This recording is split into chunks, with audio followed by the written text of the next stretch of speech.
Good afternoon again, everyone. Welcome to another episode of Spilling Tea. I'm your host, Tiffany Daniels. We'll get to the JRC in a moment. First, real quick disclaimer. If you're unfamiliar with the Stop the Shocks campaign or the campaign against the troubled teen industry, all pertinent links are going to be there in the description box for you. So should you like to deep dive on either subject, you should definitely be able to do so. Trigger warnings, I do have this channel marked not for kids for a reason. First off, I use profanity. I use profanity a lot.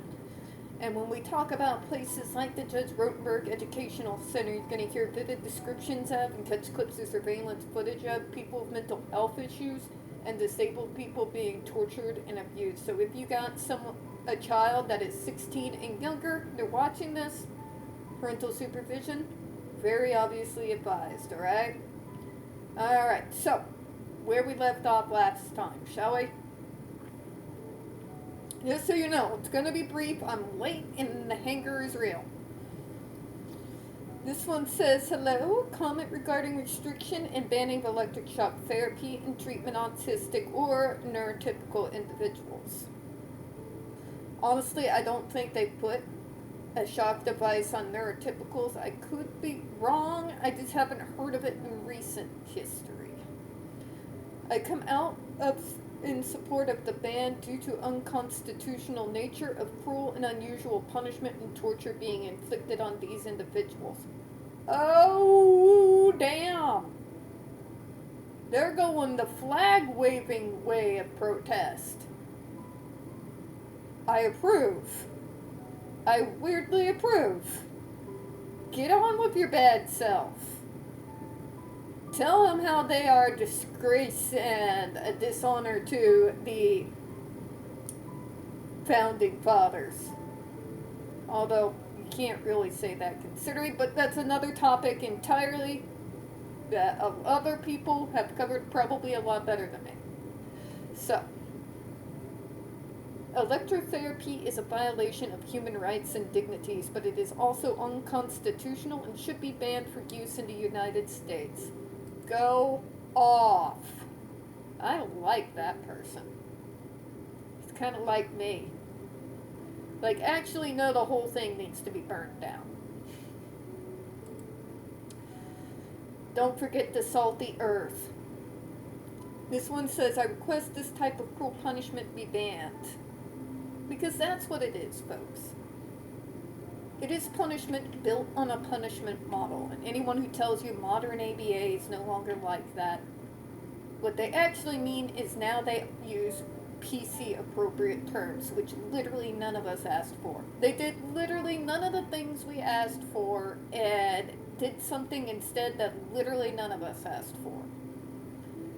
I don't care about your words, I care about your actions. Okay? Let's just put it that way.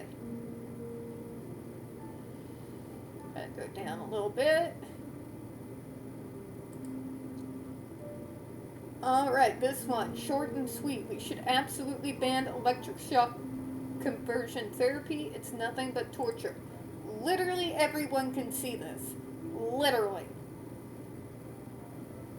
You show that video of Under the Columns to anyone out there in the street and ask them, do you think that's torture? What do you think you're going to say?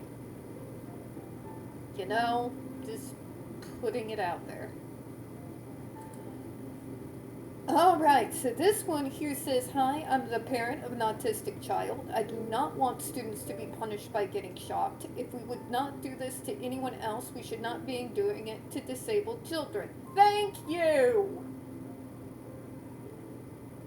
If your neurotypical child began to act out and have behaviors that you didn't approve of, would you A, send them to JRC and consent to have them put on a human shock collar, or B, talk to your child and see maybe if you should be looking into some counseling or some therapy?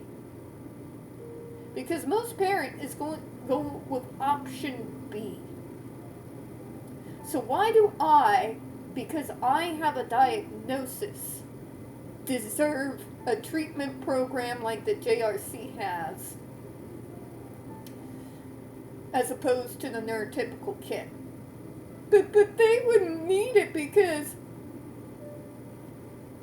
newsflash, neurotypical kids act out. Case in point, my brother. Okay? You want to talk about troubling behaviors? How about... We're not going to get too far in it, but I'm going to paint you a scenario real quick. Of what I know some neurotypical teens get up to. Go to a party, get drunk, they get to a fight and beat someone nearly to a pulp. I would consider that troubling behavior. Or say they get really drunk, drive their car, and get into a crash. I would consider that problematic behavior. If all of a sudden they are taking drugs and they're just pushing you off, getting angry, stealing, all of that stuff, I would call that problematic behavior, wouldn't you? I know for a fact, because I've gone to high school, that these are actions that neurotypical kids get up to every single day. In fact, sometimes they even end up killed because of such reckless behavior. Now, just because they don't have a label, they don't have to fear being sent to a horrific place like the JRC for their very concerning behavior, the same way that I would have to fear it. Doesn't seem right, does it? And if you think neurotypicals don't even get worse in problematic behaviors, then you have honestly not been paying attention to the mental health crisis going on right now. Take a look around you. Now, you think any of them are going to be put on a human shock collar? No. So why are you excusing it for me? Both situations, somebody's having behaviors that are concerning, reckless, and could be potentially lethal. One person gets medical teams, the other person gets sent to the JRC's glorified institution. Why? And I need society as a whole to answer that question, not just the JRC. Let me go ahead and continue here. I want the FDA to pass a rule banning the use of electric shock devices for behavior modification. The electric shock device is inhumane.